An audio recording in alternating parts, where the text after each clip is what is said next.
terceira Câmara, terceira sessão, período da manhã do dia 25 de maio de 2021. Estão presentes conselheiros Ari Vendramini, Salvador Cândido Brandão Júnior, Marco Antônio Marinho Nunes, Semiramis de Oliveira Duro, José Adão Vitorino de Moraes, Sabrina Coutinho Barbosa, Jusileia de Souza Lima e eu, Lisiane Angelotti Meira. Nós vamos retomar com o item 72 da pauta, porque está previsto acompanhamento da patrona, é de relatoria da doutora Semiramis, e a recorrente é Itautec S.A. A patrona, a doutora Roberta Augusta de Melo, e eu peço, por favor, que o a convoque. Que item é? 61? 72. 72. Obrigado, Lisiane.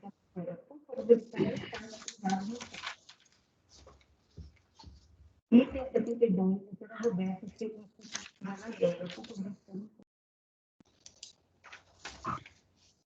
patrona convocada, presidente. Muito obrigada.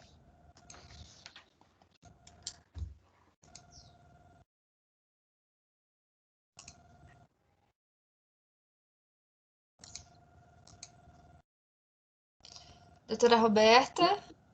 Bom dia, doutora. Seja Bom muito dia a todos. bem-vinda. Bom dia. Obrigada. Então, nós vamos iniciar o julgamento do item 72, cuja recorrente é Itautec S.A., Grupo Itautec, de relatoria da doutora Semiramis, com a presença da patrona, que vai só acompanhar, correto? Não, acho que teve mudança, né, da composição da turma. Aí eu queria perguntar se eu poderia fazer nova sustentação. Sim, pode. É a doutora Roberta de Mello, então, que vai sustentar. Então, eu passo a palavra à relatora, por favor. Obrigada, bom dia, doutora Roberta. Bom dia. Nós iniciamos esse julgamento mesmo no mês passado, houve troca da composição. É um pedido de compensação decorrente de um debate judicial favorável ao contribuinte que discutiu o alargamento da base de cálculo do parágrafo 1º do artigo 3º da Lei 9.718. E aqui a controvérsia é relacionada à liquidez e certeza do que ela tem direito mesmo a compensar, porque o que foi concedido pelo judiciário aqui é incontroverso, né? Então, o alargamento da base de cálculo foi afastado e permanece, então, a questão do quanto ela poderia ter compensado e a maneira disso. Na origem, ela foi intimada a apresentação de alguns documentos, a relato que ela não apresentou devidamente o que tinha sido pedido. Posteriormente, ela apresentou livro-razão da sua contabilidade. A DRJ entendeu que não era suficiente também para análise dos créditos, né? Na manifestação de conformidade, ela anexou parte do livro-razão e os DARFs. Mesmo assim, a DRJ entendeu que ainda não estava comprovada a liquidez e certeza do montante que ela pleiteou, então indeferiu a compensação. E, posteriormente, ela trouxe para nós documentos em recurso voluntário e também em manifestação posterior, né? Ela chamou de razões finais, posteriormente o recurso voluntário.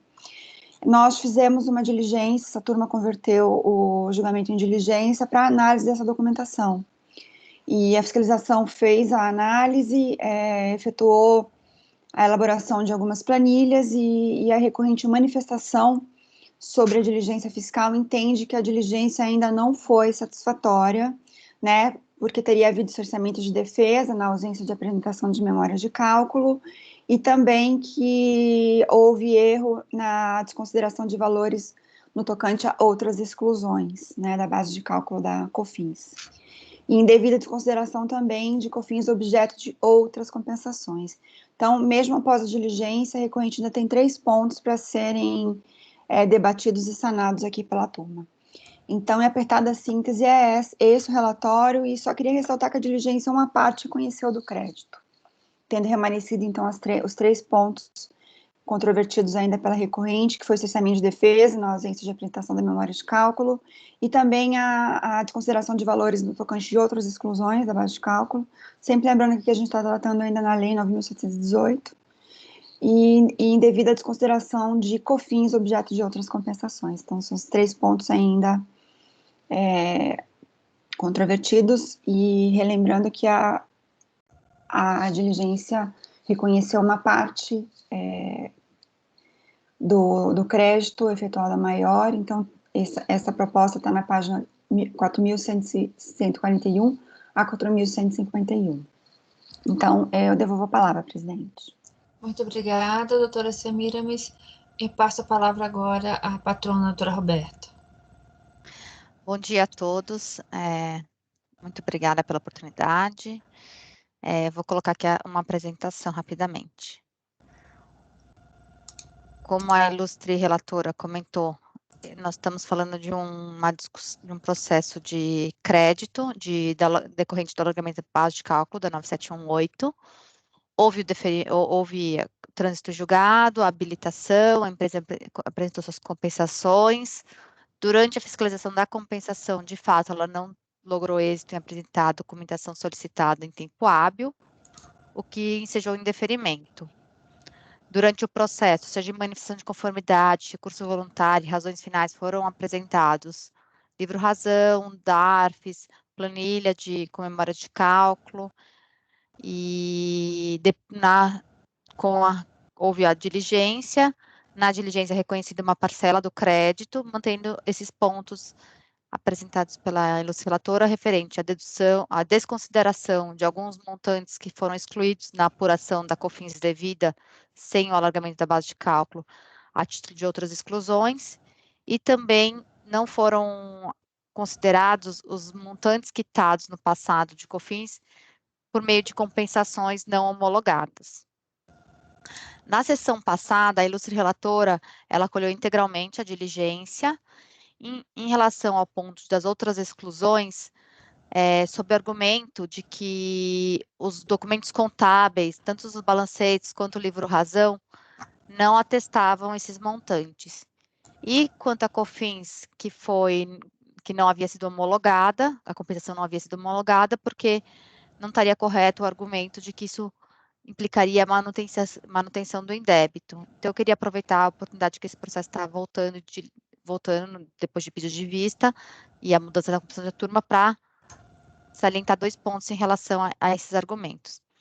Em relação às outras exclusões, o que a gente queria destacar é que esses valores que foram descontados na apuração da base de cálculo são valores de provisão de receita ou estorno de receita de venda, ou a mesma hipótese em que a legislação permitia o diferimento da tributação dessa receita.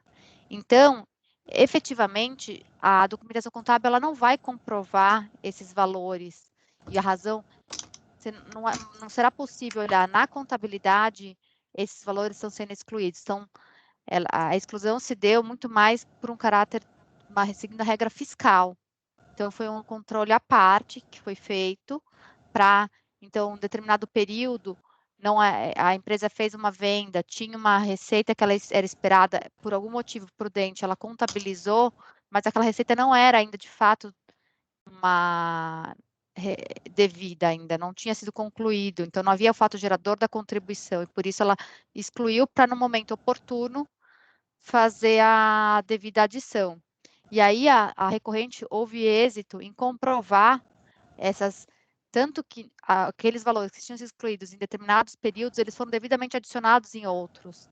Então, eu trago novamente uma tabela para os senhores, que eu tenho aqui, uma exclusão de 2.929, por exemplo, mil, em fevereiro de 99, uma outra exclusão em 1.570.000, que esses valores somados totalizam 4.499. Esse 400.499, eles foram adicionados em maio.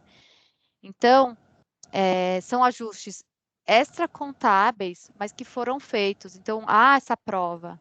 Então, realmente, não há, na contabilidade, não se identifica realmente a razão dessas exclusões. Mas, nas planilhas que a recorrente apresentou, e serviu até na diligência, é possível identificar esses montantes sendo excluídos quando não eram ainda efetivamente fato gerador da contribuição, e adicionados quando efetivamente devidos. Ou, por exemplo, eu tenho um valor também que foi adicionado em março de 99, que foi excluído em setembro, porque realmente por algum motivo, eu tinha uma regra fiscal que determinava eu reconhecer já a receita, mas contabilmente ela só foi reconhecida em setembro de 99, tá? Esse em relação ao ponto das outras exclusões. Aqui são outras tabelas que é a abertura. Nos próximos slides eu vou passar rápido, porque é simplesmente a abertura dessa tabelinha. E o outro ponto é em relação ao crédito, a formação do crédito pelos valores de COFINS compensados que não foram homologados. O que acontece? Quando você tem uma compensação, ela é não homologada, ou o contribuinte apresenta uma defesa, e aí eu tenho um recurso administrativo, isso está sendo discutido, e pode ser que lá na frente essa compensação venha a ser homologada, ou isso já aconteceu, ou ele não apresentou, já houve o processo e considerou definitivamente que ela não foi homologada, e aí ele é cobrado com os acréscimos legais no seu devido processo, ou eu já tenho de início essa cobrança por falta de recurso do contribuinte. Mas, de todo fato, é evidente que no momento que eu tenho a cobrança no processo da compensação dessa quantia, esse valor vai ser recolhido, sim. E ao desconsiderar nesse processo que é formado com esse montante, eu vou perpetuar o indébito tributário decorrente do alargamento da base de cálculo, porque se eu cobro lá em outro processo um valor que não é devido e não deixo ele ser descontado aqui, eu estou perpetuando essa situação. E aí nós trouxemos como analogia o caso das estimativas que são compensadas e não são homologadas e formam um saldo negativo que é objeto posterior de compensação. Esse conselho ele já teve, já é até pacífico na Câmara Superior, que nessas situações deve sim, ainda que haja discussão se a compensação da estimativa é válida ou não, você não pode glosá-lo da composição do saldo negativo, porque senão você vai estar posteriormente cobrando no processo de saldo negativo e cobrando no processo das compensações das estimativas. Aqui, no caso, é a mesma coisa. Essa COFINS que não foi homologada, ela ou vai ser cobrada ou ela, no final dos processos das compensações, com os acréscimos legais, e aí eu vou ter recolhimento lá, eu não tenho como não deixar ele ser base para apuração do meu crédito nesse processo do alargamento da base de cálculo, tá? Então, são esses dois pontos que eu queria chamar a atenção dos senhores e agradecer a atenção. Obrigada. Muito obrigada, doutora. Eu devolvo a palavra para a relatora, por favor. Obrigada. Bom, eu acho interessante, presidente, eu preciso ler o voto, porque como é uma questão de a gente ver o que está comprovado, o que não está, como a doutora já adiantou, eu acolhi o resultado da diligência, tanto na parte que concedia, quanto na parte que negava, com devido respeito à doutora Roberta, mas eu entendi que estava coerente, aqui é sempre uma questão muito delicada, que é a completa demonstração de tudo que aconteceu na composição das bases de cálculo, né?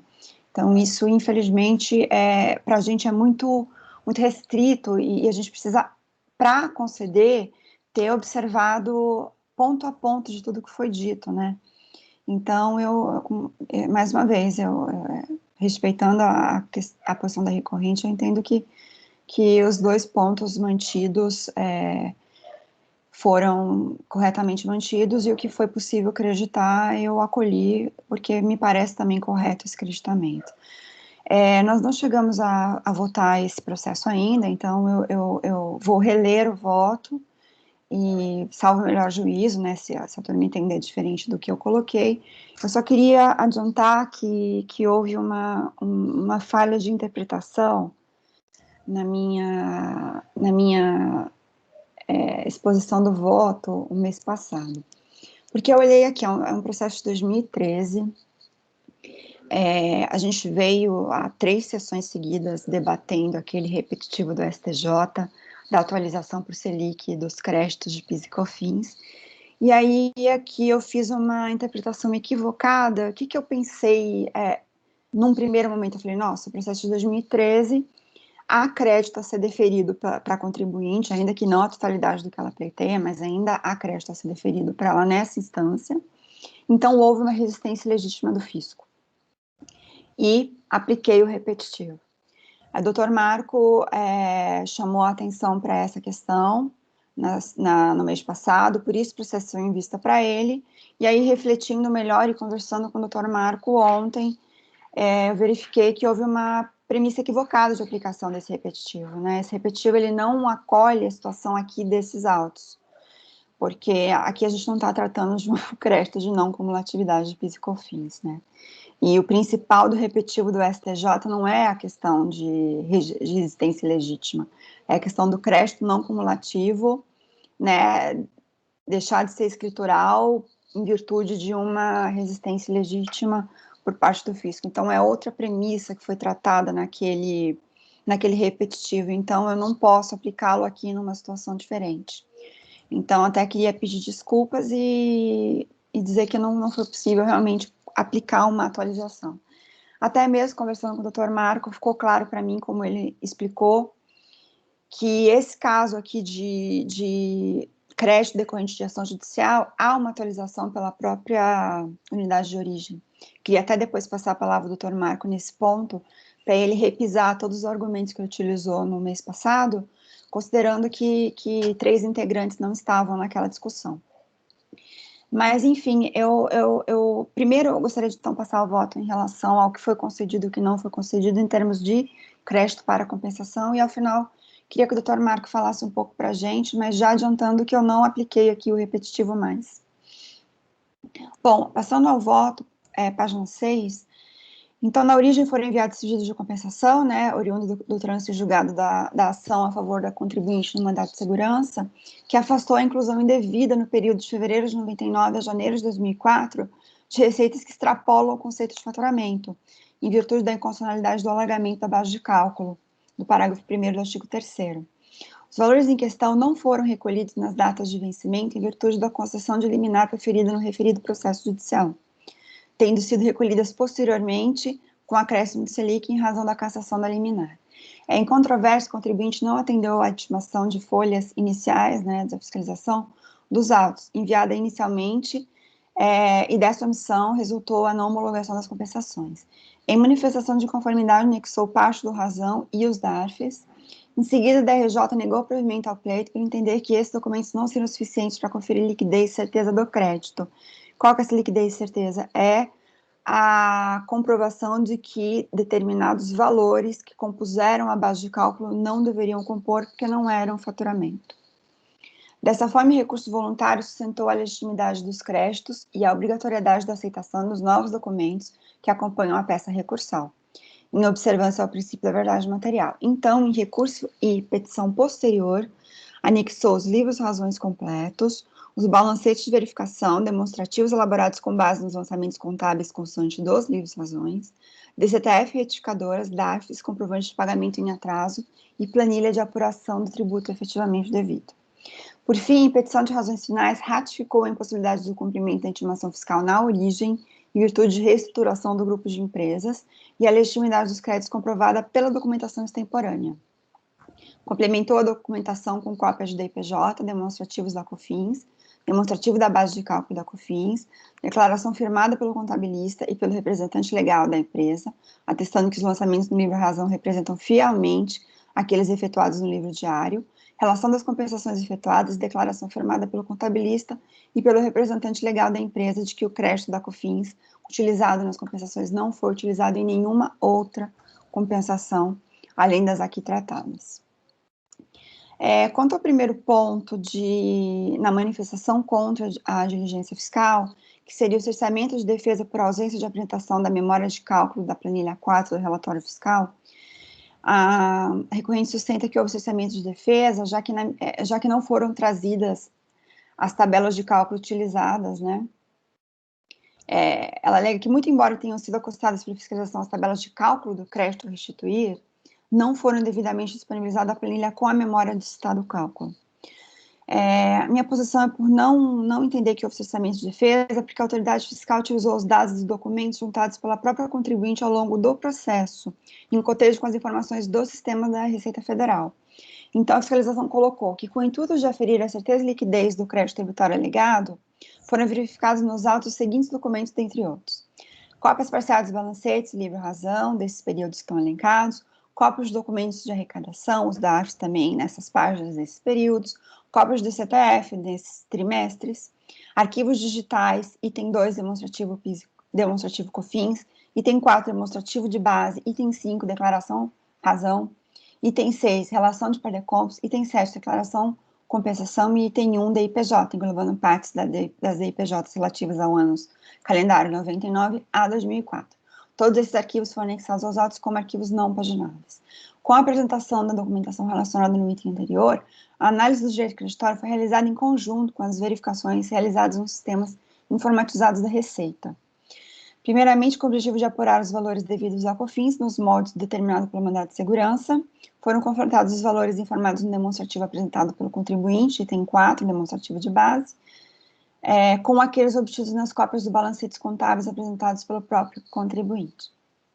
Ressalta-se que o caminho percorrido na diligência, o caminho percorrido na auditoria em sede de diligência foi estampado nos autos através de telas e extratos de débitos, nas folhas que eu indico, demonstrativo de operação de débitos, nas folhas também colocadas, demonstrativo de pagamentos, demonstrativo de créditos para compensação sem DARF, créditos atualizados, /decomp, não auditadas do sistema, demonstrativo resumo das vinculações auditadas, demonstrativo de pagamento e demonstrativo dos saldos de pagamento. Todos esses itens estão com planilhas nessas páginas que eu citei. O cálculo foi efetuado na diligência para deferimento dos valores da tabela 4, que está suficientemente explicado. Lembra, inclusive, que em recurso voluntário o contribuinte afirmou que a planilha por ele apresentada teve suporte direto em sua escrituração. Logo, os equívocos apontados na auditoria foram devidamente motivados no relatório fiscal. Então, dessa forma, eu acho que não houve nenhum cerceamento de defesa e que a gente pode, então, analisar o restante da diligência, do relatório fiscal. Quanto à improcedente desconsideração de valores de outras exclusões, a autoridade apontou que, primeiramente, com o objetivo de apurar os valores devidos da COFINS nos moldes do mandado de segurança, foram confrontados os valores informados no demonstrativo apresentado pelo contribuinte com aqueles cópias dos balancetes contábeis apresentados. Após esse confrontamento, feito por amostragem, verificou-se que os valores informados nas contas contábeis estão de acordo com os balancetes contábeis apresentados, com exceção dos valores informados como outras exclusões na referida planilha. Os referidos valores não foram comprovados através das cópias de balancetes contábeis, nem através das cópias extraídas do livro-razão apresentadas pelo contribuinte. O contribuinte apresentou ainda uma outra planilha com a composição da base de cálculo, como COFINS devida, DARF recolhido, outros pagamentos e COFINS a restituir. Os valores dessa planilha mostram pequenas diferenças em comparação aos valores constantes demonstrativos do item 4 da base de cálculo, devido principalmente a valores de itens como sucata, locação, lojas, não considerados pelo contribuinte nesta segunda planilha para a composição da base de cálculo. Dessa forma, para o cálculo da COFINS devida, utilizou-se o demonstrativo do item 4, descontados os valores não comprovados a título de outras exclusões dos períodos de apuração indicados aí nos montantes também indicados. Por sua vez, o contribuinte aduz que não procede de consideração dos referidos valores de outras exclusões da base de cálculo, eis que se trata de provisão de receita, estorno de receita de venda e diferimento de receitas, que, embora em determinado período tenham sido registrados como receita, porém sem terem sido oferecidos à tributação e foram devidamente tributados em momento oportuno. Essa foi toda a discussão que a doutora Roberta bem trouxe na sua sustentação oral. Ao final da página, a despeito dos seus esclarecimentos, a causa do não reconhecimento do crédito dos valores informados como outras exclusões decorreu da falta de comprovação nos balancetes contábeis no livro-razão apresentados pelo contribuinte. O que eu entendo aqui é que esse controle, entre aspas, paralelo, deveria ter sido tornado mais claro aqui para a gente. E mesmo assim seria estranho um controle paralelo, uma vez que a gente tem que trabalhar com a própria escrituração fiscal, né? Então, a despeito da argumentação, eu entendi que realmente não houve comprovação de nenhum equívoco em não excluir essa receita chamada de outras exclusões, ou seja, dito de outra forma, não houve prova suficientemente posta de que essas outras exclusões estariam indevidamente postas, que elas não de fato pertenceriam aquela base de cálculo global. Então, eu não acolhi esse argumento, os argumentos, não acolhi a defesa nesse ponto. Em relação à indevida desconsideração da COFINS, objeto das compensações, o relatório fiscal apontou que, de acordo com os fins de compensação, declarações de compensação de débito de COFINS referidos ao período de apuração 2 de 99 a 2 de 2002, apresentadas pelo contribuinte anexadas às folhas tais, verificou-se que a empresa em epígrafe não pretendeu extinguir os débitos somente através de pagamentos. Além disso, em pesquisa nos sistemas informatizados da Receita, foram encontradas outras compensações vinculadas aos débitos em questão e verificou-se a situação de todas as compensações conforme a tabela a seguir. Como se pode verificar pela tabela do item anterior, parte dos débitos foram compensados devidamente extintos. Em relação aos débitos com saldos devedores que não foram considerados nos cálculos do direito creditório, verifica-se que, item A, os débitos referentes aos períodos indicados de 99, que apresentam saldos devedores nos valores respectivos colocados, foram enviados à PFN e, portanto, não foram considerados nos cálculos do direito creditório. B, os débitos referentes ao período de apuração 4 de 99 teve compensado apenas a parcela de 165 mil, e como não foi localizado qualquer pagamento nos sistemas da Receita ou cópia de DARF nos autos, referente a esse período, no montante do saldo restante, de 1994, considerou-se apenas o valor da parcela compensada nos cálculos do crédito. Os débitos referentes aos períodos de apuração 9 de 2001, 8 de 2002, 9 de 2002 e 1 de 2003, não foram homologados e apresentam saldos devedores nos valores respectivos indicados, não sendo considerados nos cálculos de direito creditório. O débito referente ao período de apuração de 4 de 2003, que apresenta saldo devedor no valor de 1.660.000, encontra suspenso por parcelamento e não foi considerado no cálculo do direito creditório. Entende a manifestante que a fiscalização deveria limitar-se a validar os valores de COFINS de 2 de 99 a 1 de 2004 pagos e ou compensados, independentemente do status de sua homologação, pois no caso de eventual não homologação, esta será tratada no devido processo de crédito e, por sua vez, a recorrente terá que efetuar naqueles autos a comprovação da legitimidade da compensação ou o pagamento do débito supostamente compensado de forma indevida. Desse modo, a fiscalização deveria manter no cálculo os débitos objetos de cobrança pela Fazenda Nacional em processos próprios ou por estarem com exigibilidade suspensa em razão de parcelamento. Não prospera o argumento de que, se o pagamento será exigido e feito com os devidos encargos legais, não há como desconsiderá-los no cálculo do crédito a recuperar nos presentes autos, sob pena de se manter a situação do indébito tributário. Isso porque os valores excluídos pela auditoria referem-se a outras compensações vinculadas aos mesmos débitos deste processo, tendo verificado a situação dos processos de compensação já encerrados com cobrança final pela Procuradoria da Fazenda ou parcelados. A compensação pressupõe o cotejo de créditos e débitos, esses que já tiverem sido mantidos como exigíveis em outros processos estão em outra fase, ou seja, já fora da esfera administrativa, ao passo que os parcelados decorrem da renúncia a qualquer discussão administrativa. Logo, tais débitos foram corretamente retirados do cômputo do presente processo. Quanto ao montante reconhecido em diligência fiscal, eu coloquei a explicitação da justificativa de como os créditos foram reconhecidos, mas a questão sempre que a gente se atém é se está comprovada por meio de documentação a liquidez e certeza. Então, eu acho que eu posso passar a manifestação aqui fiscal só para dizer que foi acolhido o resultado da diligência pelo reconhecimento parcial do direito creditório a título de pagamento a maior de COFINS nos valores indicados na coluna saldo de pagamentos efetuados a maior da tabela 4 do relatório fiscal.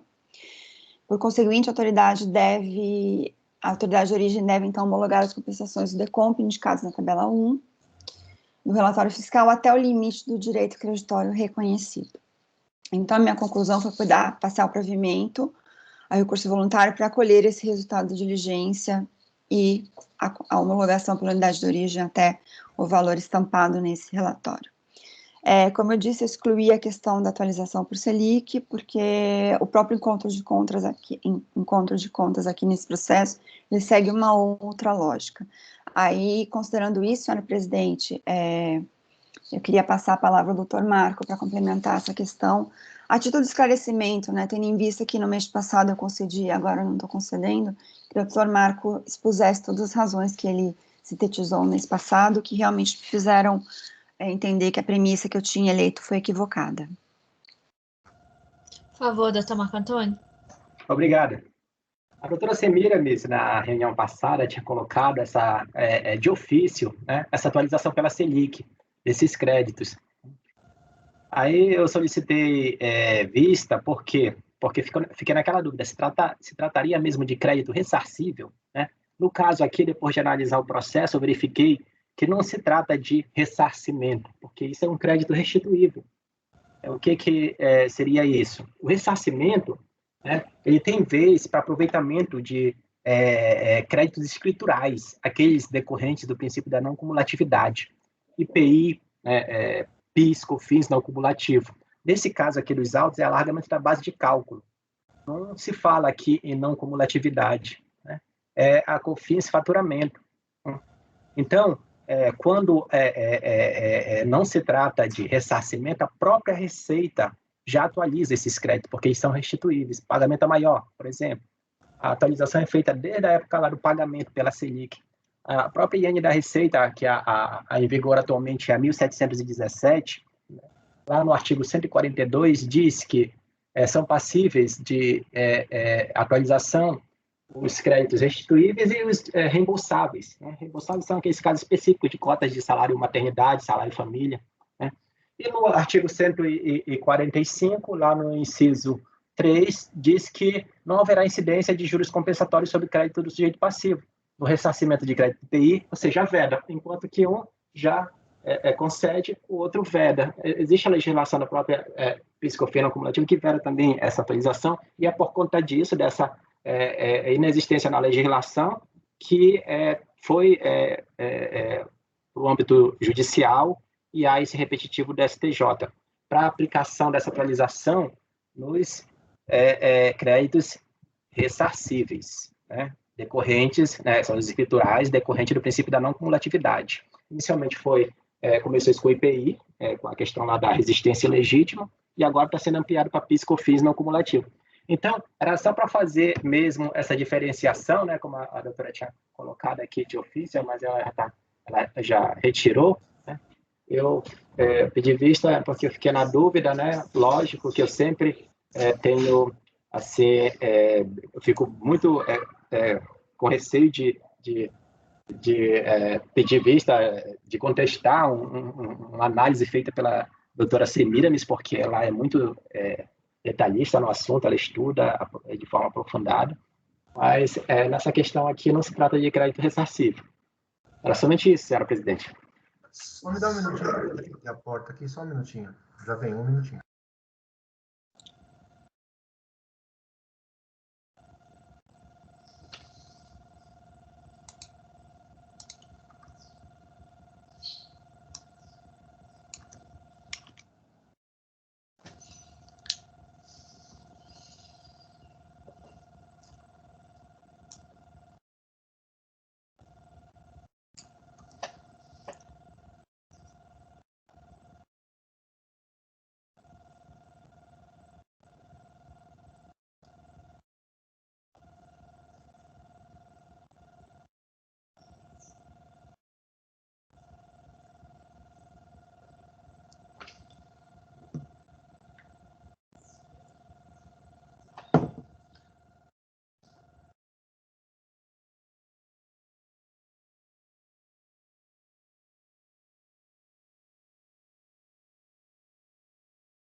Voltei, desculpa.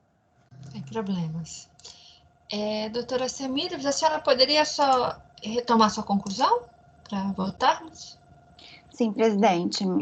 Minha conclusão foi por dar provimento parcial e recurso voluntário para acolher o resultado da diligência nas páginas 4.141 a 4.151, reconhecendo o direito creditório estampado na planilha 4 do relatório fiscal.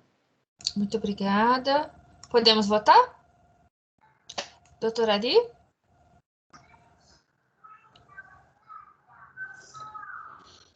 Parabéns aí para a doutora Semília e o doutor Marco pelas explicações. Eu voto com a relatora. Muito obrigada. Doutor Salvador? Com a relatora. Muito obrigada. Doutor Marco Antônio? Com a relatora. Muito obrigada. Doutor José Adão? Não, Salvador, né? Ah, não, sou eu mesmo, com a relatora. Obrigada. Doutora Sabrina? Com a relatora. Obrigada. Doutora Jusileia? Com a relatora. Obrigada. Eu também voto com a relatora. Então, a decisão é por dar provimento nos termos do voto da relatora.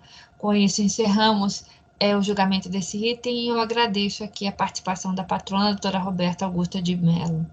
Obrigada. Obrigado, doutora. Um abraço. Bom dia, doutora. Obrigada. Bom dia.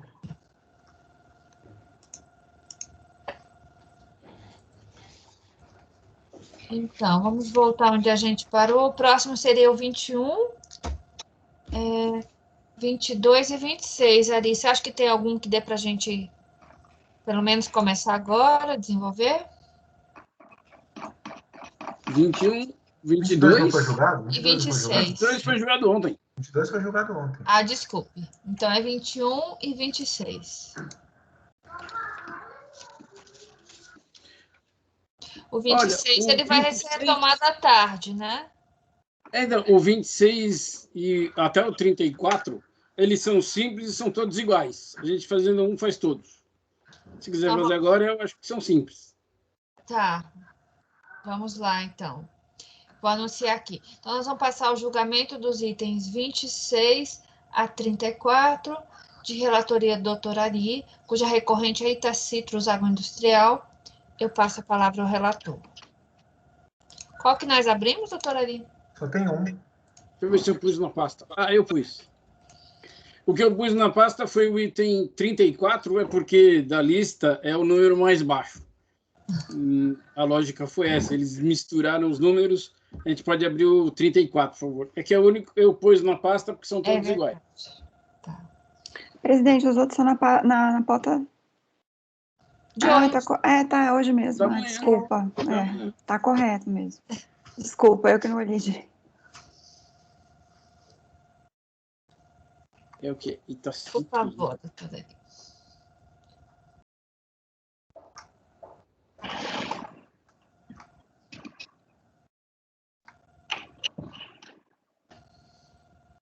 Deixa eu lembrar aqui. Ele estava pautado para o mês passado. É súmula aí. É, quase. Crédito presumido de PIS/COFINS para crédito de IPI. NT. Com saída NT, né? É. Temos a Por súmula isso é CARF. simples. Então, ó, são pedidos de ressarcimento de créditos presumidos de IPI, como ressarcimento do PIS/COFINS. E aí, a fiscalização resumiu que ela fez opção por aquele método alternativo, né? Tem a 9393 e a 10276. E aí ela tem como objeto social a exploração do ramo de produção, industrialização, comércio atacadista e exportação de frutas, produtos hortifrutigranjeiros e agropecuários, importação de frutas. Todos esses produtos são NT na tabela do IPI. E ela exporta esses produtos. Além, ela tem insumos e produtos diversos para produção agropecuária, transporte rodoviário de cargas, mas a atividade principal dela, ela exporta fruta. E aí, o que ela quer é o crédito presumido do IPI sobre essas frutas que são NT. Ela alega que, aqui, ó, de acordo com a resposta ao termo de início de fiscalização, ela, entre 2005 e 2008, fabricou e exportou exclusivamente limões, o qual é não tributado e não exportou produtos adquiridos de terceiros. Ou seja, ela exportou produto não tributado. Ela disse que ela faz industrialização porque ela lava, embala, então ela considera que está fazendo industrialização. Por isso que ela tem direito ao crédito presumido. Mas, na realidade, realmente eu coloquei aí a conclusão da fiscalização. Lá no item 5, o indeferimento e a não homologação das compensações tiveram como fundamento a determinação legal de que o direito ao crédito presumido do IPI tem como condição essencial a de que os produtos exportados estejam dentro do campo de incidência do imposto, não sendo alcançados pelo benefício os produtos que na tabela de IPI sejam NT. Inclusive, tem uma súmula do CARF, né, que se aplica aqui nesse... Eu usei o raciocínio da DRJ para explicar para recorrente, estava absolutamente correta a DRJ, eu usei o mesmo raciocínio, até eu reproduzi alguns trechos da decisão da DRJ, porque eu entendi que está muito didática e porque o fato dela embalar e exportar os limões não significa industrialização, e o fato de não ser, de ser NT, não tem tributação, portanto, não tem direito ao crédito presumido. Aí ficou cumprido o voto por conta dessas explicações, mas, basicamente, eu coloquei a jurisprudência, mas eu vou lá para o final do meu voto, porque o assunto já é conhecido de todo mundo. Lá no item 15, mais recentemente, a discussão sobre o direito ao crédito presumido do IPI para ressarcimento da contribuição ao PIS/PASEP da COFINS, com relação às receitas de exportação, foi finalmente sepultada no âmbito deste CARF, quando da edição da súmula 124. A produção e exportação de produtos classificados na tabela de IPI como não tributados não geram direito ao crédito presumido de que trata o artigo 1º. Portanto, eu nego o provimento ao recurso. E esses são todos iguais. Só muda os meses de apuração, mas são todos iguais. É o meu voto, presidente. Acho que deu para fazer tempo recorde. Muito obrigada, doutora Ari. Então, nós estamos votando os itens 26 a 34, e a proposta do relator é negar provimento ao recurso voluntário. Eu posso iniciar a votação? Doutor Salvador? Eu já expressei aqui minha opinião, acho que essa súmula é completamente equivocada, porque crédito presumido de IPI não é crédito de IPI, foi uma forma que o legislador escolheu de ressarcir o PIS e a COFINS. Podia ter sido em dinheiro, podia ter sido restituição de imposto de renda, podia ter sido de qualquer forma, ele elegeu crédito presumido de IPI. Então, não importa se o produto que sai não tributado, né? Até um pouco antes de se for publicada essa súmula, a gente votou um caso na turma que a gente deu o crédito para o contribuinte com saída NT, porque o crédito é de PIS e COFINS. É que ele foi convertido, como o regime é cumulativo no PIS e COFINS, né, nesse caso, ele foi convertido em um crédito presumido de IPI para ele poder se ressarcir. Mas, como tem uma súmula, né, de caráter vinculante, eu acompanho o relator. Obrigada, doutor Salvador. Doutor Marco Antônio? Acompanho o relator. Muito obrigada. Doutora Semiramis? Acompanho o relator, presidente. Muito obrigada. Doutor José Adão? Com o relator. Obrigada. Doutora Sabrina? Com o relator.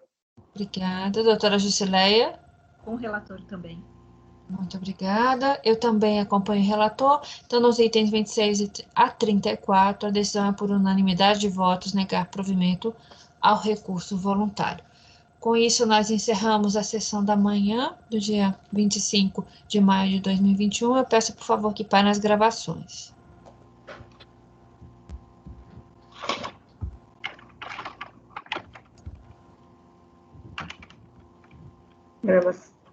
Gravação encerrada.